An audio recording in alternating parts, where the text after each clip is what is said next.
එකක් කරගෙන ආවා. මේක මේ ෂෙල් එකක්, ෆේස් පැනල් එක ඇක්සිඩන්ට් වෙච්ච එකක්. සම්පූර්ණම ඇතුලේ තිබුණ දැන් අපි ටිකක් අරගෙන මේ වගේ ටූල්ස් භාවිතා කරලා වැඩේ කරගන්න පුළුවන්. කිසි කරදරයක් නැහැ.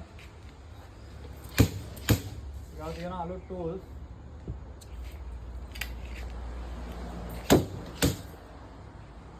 කිසි කරදරයක් නැහැ. මම බර අරගත්තන් පස්සේ මැෂින් එක තියෙනවා. අනිත් ටික ඇද ගන්න.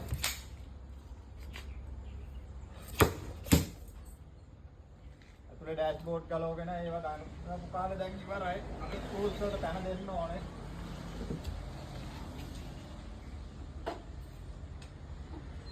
කාලේ බුදුව තමයි ෂොප් එක තියෙන්නේ. අඩුපාඩු ටික මේ වගේ ඇද ගන්න පුළුවන්.